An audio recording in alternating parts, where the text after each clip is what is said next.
जय जय श्री राधे मित्रों। आज हम आपको इस वीडियो में एक कथा बताएंगे कि नारद जी माया से कैसे फंसे। उससे पहले अगर आप हमारे YouTube चैनल कहानियां भारत पर नए हो तो सब्सक्राइब करें और इस वीडियो को लाइक करें। चलिए अब हम आपका ज्यादा समय नहीं ना लेते हुए आज का वीडियो शुरू करते हैं। एक बार नारद जी को यह अभिमान हो गया कि उसने बढ़कर इस पृथ्वी पर कोई दूसरा भगवान विष्णु का भक्त नहीं है। उनका व्यवहार भी इस भावना से प्रेरित होकर कुछ बदलने लगा। वे भगवान के गुणों का गान करने के साथ साथ अपने सेवा कार्यों का भी वर्णन करने लगे। भगवान से कोई बात छुपी थोड़े ही रहती है। उन्हें तुरंत इस बात का पता चल गया। वे अपने भक्त का पतन भला कैसे देख सकते थे। इसलिए उन्होंने नारद को इस दुष्प्रवृत्ति से बचाने का निर्णय किया। एक दिन नारद जी और भगवान विष्णु साथ साथ वन में जा रहे थे। अचानक विष्णु जी एक वृक्ष के नीचे थककर बैठ गए और बोले, भाई नारद जी, हम तो थक गए हैं, प्यास भी लगी है। कहीं से पानी मिल जाए तो लाओ। हमसे तो प्यास के मारे चला नहीं जा रहा है। हमारा गला सूख रहा है। यह सुनकर नारद जी तुरंत सावधान हो गए। उनके होते हुए भगवान भला प्यासे रहें। वे बोले, भगवान अभी लाया, आप थोड़ी देर प्रतीक्षा करें। नारद जी एक ओर दौड़ लिए। उनके जाते ही भगवान मुस्कुराए और अपनी माया को नारद जी को सत्य के मार्ग पर लाने का आदेश दिया। माया शुरू हो गई। नारद जी थोड़ी ही दूर गए होंगे कि उन्हें एक गांव दिखाई पड़ा, जिसके बाहर कुएं पर कुछ युवा स्त्रियां पानी भर रही थी। कुएं के पास जब वे पहुंचे तो एक कन्या को देखकर अपनी सुध-बुध खो बैठे, बस उसे ही निहारने लगे। वह यह भूल गए कि भगवान के लिए पानी लेने आए थे। कन्या भी नारद जी की भावना समझ गई। वह जल्दी जल्दी जल से घड़ा भरकर अपनी सहेलियों को पीछे छोड़कर घर की ओर लपकी। नारद जी भी उसके पीछे जो लिए। कन्या तो घर के अंदर चली गई, लेकिन नारद जी ने द्वार पर खड़े होकर नारायण नारायण का अलख जगाया। गृहस्वामी नारायण का नाम सुनकर बाहर आया। उसने नारद जी को तुरंत पहचान लिया। अत्यंत विनम्रता और आदर के साथ वह नारद जी को घर के अंदर ले गया और उनके हाथ पैर धोकर स्वच्छ आसन पर बिठाया तथा उनकी सेवा सत्कार में कोई कमी न छोड़ी। उनके आगमन से अपने को धन्य बताते हुए गृहस्वामी ने अपने योग्य सेवा के लिए आग्रह किया। नारद जी बोले, आपके घर में जो आपकी कन्या जल का घड़ा लेकर अभी अभी आई है, मैं उससे विवाह करना चाहता हूँ।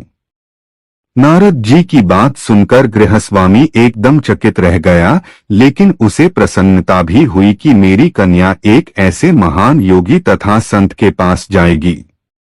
उसने स्वीकृति प्रदान कर दी और नारद जी को अपने ही घर में रख लिया।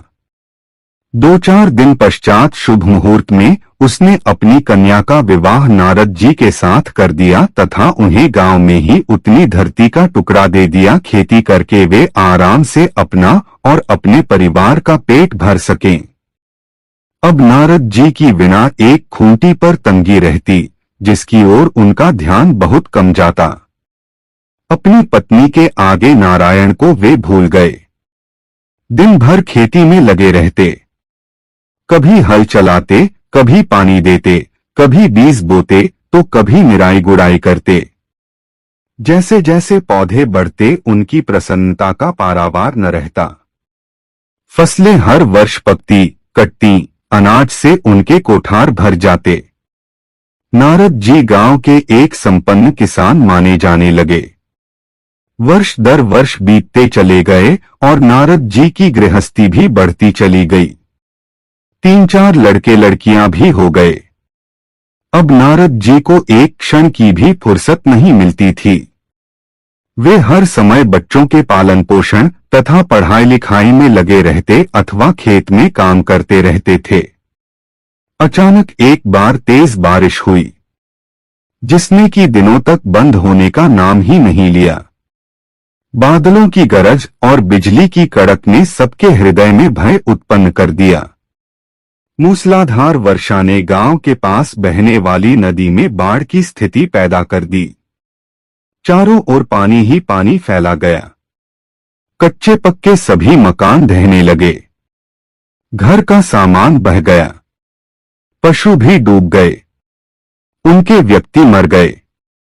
गांव में त्राहि मच गई। नारद अब क्या करें? उन्होंने भी घर में जो थोड़ा कीमती सामान बचा था उसकी गठरी बांधी और अपनी पत्नी तथा बच्चों को लेकर जान बचाने के लिए पानी में से होते हुए बाहर निकलने लगे। नारद जी बगल में गठरी थामे एक हाथ से एक बच्चे को पकड़े और दूसरे हाथ से अपनी पत्नी को संभाले हुए थे। पत्नी भी एक बच्चे को गौर में और एक का हाथ पकड़े धीरे धीरे आगे बढ़ने लगी। पानी का बहाव अत्यंत तेज था तथा यह भी पता नहीं चलता था कि कहाँ गड्ढा है और कहाँ टीला। अचानक नारद जी ने ठोकर खाई और गठरी बगल से निकलकर बह गई। नारद जी गठरी कैसे पकड़ते, दोनों हाथ तो घिरे थे। मन मसोस कर सोचा फिर कमा लेंगे। कुछ दूर जाने पर पत्नी एक गड्ढे में गिर पड़ी और गोद का बच्चा छूटकर बह गया। पत्नी बहुत रोई, लेकिन क्या हो सकता था। धीरे धीरे और दो बच्चे भी पानी में बह गए। उन्होंने बहुत कोशिश की बचाने की, लेकिन कुछ न हो सका। दोनों पति पत्नी बड़े दुखी, रोते कलपते, एक दूसरे को सांत्वना देते कोई ऊंची जगह ढूंढते रहे। एक जगह आगे चलकर दोनों एक गड्ढे में समा गए। नारद जी तो किसी प्रकार गड्ढे में से निकल आए, मगर उनकी पत्नी का पता कहीं नहीं चला। बहुत देर तक नारद जी उसे इधर उधर दूर दूर तक ढूंढते रहे, लेकिन व्यर्थ रोते रट उनका बुरा हाल था। हृदय पत्नी और बच्चों को याद कर करके फटा जा रहा था। उनकी तो सारी गृहस्थी उजड़ गई थी। बेचारे क्या करें, किसे कौन से, अपने भाग्य को या भगवान को? भगवान का ध्यान आते ही नारद जी के मस्तिष्क में प्रकाश फैल गया और पुरानी सारी बातें याद आ गईं। वे किस लिए आए थे और कहां आ गए? ओहो, भगवान विष्णु तो उनकी प्रतीक्षा कर रहे होंगे। वे तो उनके लिए जल लेने आए थे और यहां गृहस्थी बसाकर बैठ गए। वर्षों बीत गए गृहस्थी को बसने में और फिर सब नष्ट हो गया। क्या भगवान अब भी मेरी प्रतीक्षा में उसी वृक्ष के नीचे बैठे होंगे? यह सोचते ही बाढ़ नदारद हो गई। गांव अंतर्धान हो गया। वे तो घने वन में खड़े थे। नारद जी पछताते और शर्माते हुए दौड़े। देखा कुछ ही दूर पर उसी वृक्ष के नीचे भगवान लेटे हैं। नारद जी को देखते ही उठ बैठे और बोले, अरे भाई नारद, कहाँ चले गए थे? बड़ी देर लगा दी। पानी लाए या नहीं? नारद जी भगवान के चरण पकड़कर बैठ गए और लगे अश्रु बहाने। उनके मुंह से एक बोल भी नहीं फूटा। भगवान मुस्कराए और बोले, तुम अभी तो गए थे। कुछ अधिक देर थोड़े ही हुई है।